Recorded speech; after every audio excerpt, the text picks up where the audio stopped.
بسم اللہ الرحمن الرحیم۔ السلام علیکم۔ حضرت ابراہیم علیہ السلام کا قصہ، ان کی داستان چل رہی تھی قصص الانبیاء کی، اور انہی کی داستان میں اسماعیل علیہ السلام کا ڈیٹیل ہم نے ڈسکشن کیا، ان کو بھی جانا ان کے بارے میں۔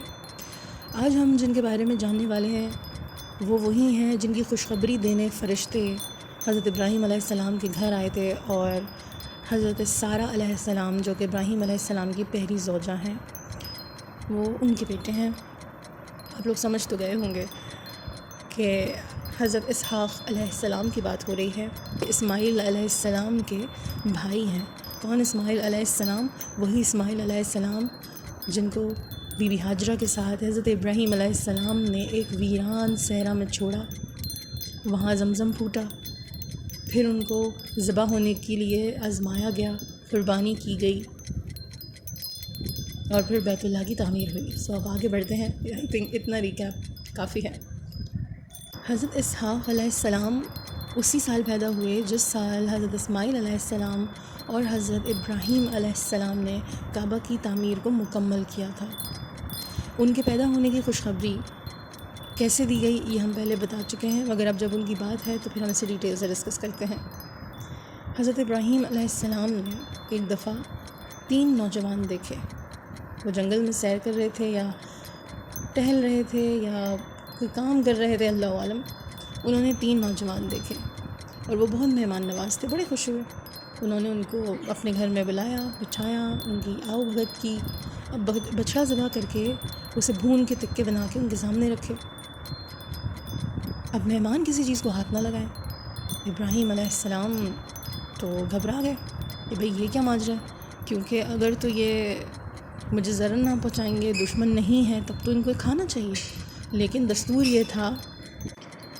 یہ تھا کہ دشمن کے گھر کوئی کھانے کو ہاتھ ہی نہیں لگاتا تھا، کچھ کھاتا نہیں تھا۔ اب ابراہیم علیہ السلام پر خوف طاری ہوا، وہ گھبرائے کہ یا اللہ کوئی دشمن آ گیا ہے شاید، اور اسی لیے یہ کھانے کو ہاتھ نہیں لگا رہے۔ اب فرشتوں کو اندازہ ہوا، فرشتوں نے فرشتے میں کیوں کہہ رہی ہوں، کیونکہ وہ 3 نوجوان جو ان کے گھر میں آئے مہمان بن کے، وہ فرشتے تھے۔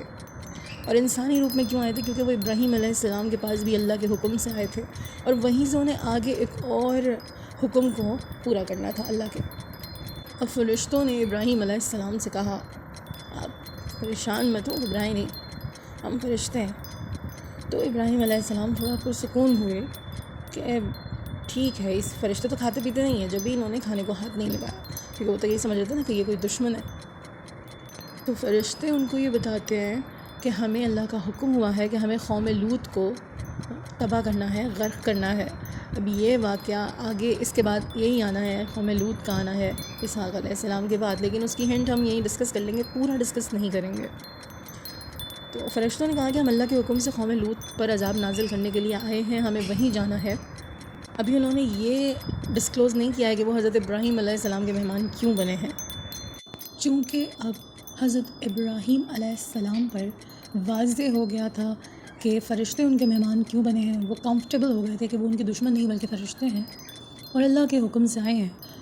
ابراہیم علیہ السلام نے سوچا کہ جس قوم کو فرشتے تباہ کرنے جا رہے ہیں، وہاں ان کے کزن یا ان کے بھتیجے، اس میں تھوڑا کانفلکٹ ہے، لوط علیہ السلام موجود ہیں جو کہ وہاں تبلیغ کرتے ہیں، تو ایسا نہ ہو کہ انہیں کوئی نقصان پہنچ جائے۔ تو ابراہیم علیہ السلام نے فرشتوں سے بات کی کہ وہ اس قوم کو کیسے نقصان پہنچا سکتے ہیں، کیونکہ وہاں ان کے کزن یا ان کے بھتیجے لوط علیہ السلام موجود ہیں۔ تو فرشتوں نے انہیں کہا کہ اللہ تعالیٰ کا یہی حکم ہے اور اب یہ ہو کے رہے گا، لیکن پریشان ہونے کی بات نہیں ہے۔ کیوں؟ کیونکہ فرشتوں نے بتایا کہ اللہ تعالیٰ نے لوط علیہ السلام اور ان کے خاندان کی حفاظت کا ذمہ خود لیا ہے، انہیں کچھ نہیں ہوگا۔ لیکن قوم لوط اس حد تک بے حیا اور بیرا روی پہ آ چکے ہیں کہ اب ان پر عذاب واجب ہو چکا ہے۔ قوم لوط کے بارے میں ہم جانیں گے۔ اب فرشتے حضرت ابراہیم علیہ السلام کے گھر کیوں تشریف لائے تھے یہ آپ کو بتاتے ہیں۔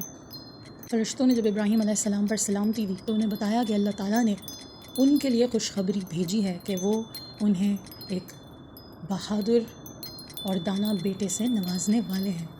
سارہ علیہ السلام اس وقت 90 سال کی تھی اور ابراہیم علیہ السلام 100 سال کے تھے۔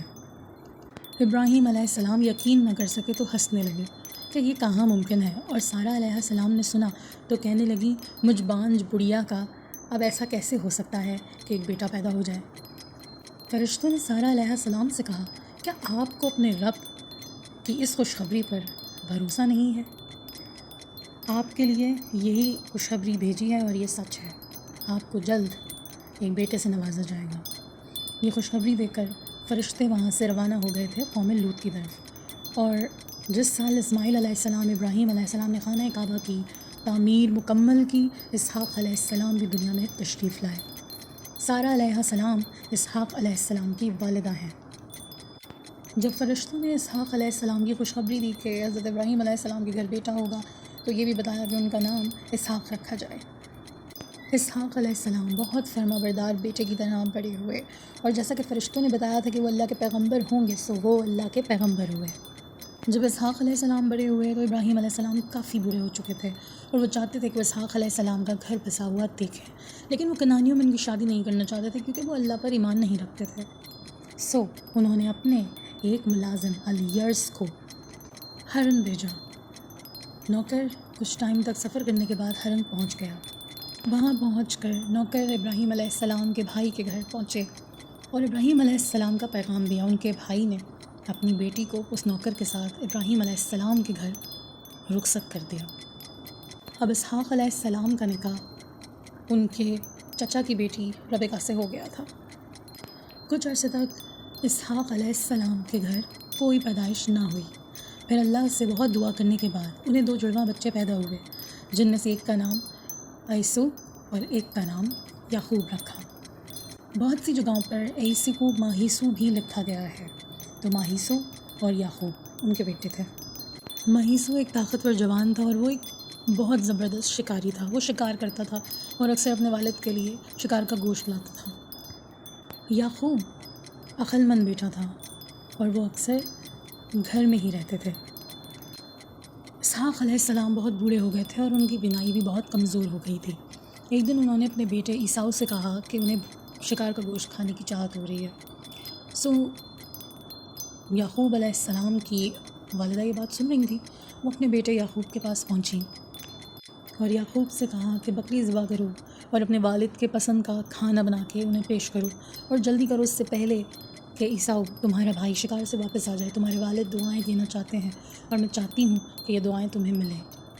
عیساؤ چونکہ اپنے والد کی خواہش سن کر شکار پر چلا گیا تھا، اور یہاں یعقوب نے بہترین کھانا پکا کر اپنے والد کے سامنے گئے اور پیش کیا۔ چونکہ ان کی نظر کمزور تھی، وہ پہچان نہ سکے کہ یہ کھانا کون لایا ہے۔ اسحاق علیہ السلام نے کھانا نوش فرمایا اور یعقوب علیہ السلام کو دعائیں دیں کہ انہیں نبوت نصیب کرے اللہ تعالیٰ، ان کی نسلوں سے بہت سے نبی پیدا ہوں۔ اب جب ان کے بھائی شکار سے واپس آئے عیساؤ، تو وہ اپنے والد کی خدمت میں گوشت لے کر آئے جس طرح سے ان کے والد کو پسند ہے۔ تو والد پریشان ہو گئے، جو اسحاق علیہ السلام ہیں۔ انہوں نے سوچا کہ 1 گھنٹہ پہلے تو اس نے مجھے کھلایا، یہ اب کیوں لے کر آیا؟ تو انہوں نے عیساؤ سے کہا کہ بیٹا ابھی 1 گھنٹہ پہلے تو تم مجھے گوشت کھلا کے گئے ہو۔ عیساؤ نے کہا نہیں، میں تو ابھی آیا ہوں۔ عیساؤ اور یعقوب میں بنتی نہیں تھی اور بہت لڑائیاں ہوتی رہتی تھیں۔ اب جب یہ ہوا معاملہ کہ یعقوب کو دعائیں مل گئی اور عیساؤ بن کر انہوں نے اسحاق علیہ السلام کو کھانا کھلا دیا اور دعائیں لے گئے، تو عیساؤ یعقوب کے دشمن ہو گئے اور ان کا بس نہیں چل رہا تھا کہ وہ اسی وقت ان کو قتل کر ڈالیں۔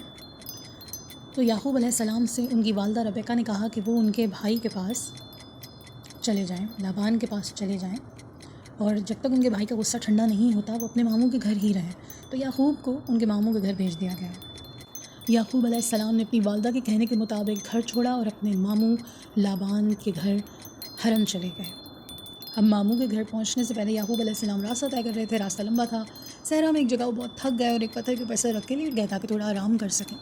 اب کیا ہوتا ہے کہ یعقوب علیہ السلام کو اللہ تعالیٰ کی طرف سے ایک خواب دکھتا ہے۔ کیا خواب دکھتا ہے؟ وہ خواب میں دیکھتے ہیں کہ زمین سے آسمان کی طرف سیڑھی جا رہی ہے، سیڑھیاں، اور وہاں سے فرشتے آنا جانا کر رہے ہیں اوپر نیچے۔ ابھی جو دعائیں ان کو ان کے والد سے ملی تھیں، یہ انہی کی نشانی ہے جو اب انہیں دکھ رہی ہے۔ انہوں نے جب ان کی آنکھ کھلی تو انہوں نے اللہ سے دعا کی کہ یا اللہ، اگر میں محفوظ اپنے گھر پہنچ گیا تو آپ کے لیے مسجد تعمیر کروں گا۔ اس کے علاوہ انہوں نے نیت کی کہ اپنی جائیداد کا 10واں حصہ اللہ تعالیٰ کے نام کریں گے۔ جس پتھر پہ وہ سر رکھ کے سوئے تھے انہوں نے اس کے اوپر تیل گرا دیا تاکہ وہ اس پتھر کو پہچان سکیں. وہ پتھر اور وہ جگہ آج یروشالم کے نام سے جانی جاتی ہے. یعقوب علیہ السلام اپنے ماموں لابان کے گھر پہنچ گئے اور وہاں ان کی شادی ان کی دونوں بیٹیوں سے ہوئی. ایک مسکنسیپشن ہے جو لوگوں میں پھیلایا جاتا ہے کہ اسحاق علیہ السلام کو ذبیح اللہ کہا گیا ہے، وہ ہیں وہ جن کو قربان کیا اور مینڈھا گیا. تو ایسا نہیں ہے. اسماعیل علیہ السلام ہے جو کہ ذبیح اللہ ہیں، جن کے لیے سنت ابراہیمی ہے، جن کو ابراہیم علیہ السلام نے اللہ کے حکم پر ذبح کرنے کے لیے پہاڑ کی چوٹی پر لٹایا. وہ اسحاق علیہ السلام نہیں ہے، وہ اسماعیل علیہ السلام ہے. چونکہ قرآن پاک میں اللہ تعالیٰ نے واضح طور پہ فرمایا ہے کہ یہود و نصارہ مسلمانوں کے دوست نہیں ہو سکتے، تو یہ بات بڑی صاف ہے کہ وہ جس طرح کی باتیں اور مسکنسیپشن کریٹ کر رہے ہیں وہ بالکل سرے سے غلط ہے. اور صحیح بات یہ ہے کہ حضرت اسماعیل ہی ذبیح اللہ ہیں. تو یہ تھا حضرت اسحاق علیہ السلام اور یعقوب علیہ السلام کا واقعہ. اب تک کے لیے اتنا ہی. پھر کسی نئے پیغمبر کی کہانی کے ساتھ، واقعے کے ساتھ حاضر ہوں گے. چینل کو سبسکرائب کریں، ویڈیو کو لائک کریں. اللہ نگہبان.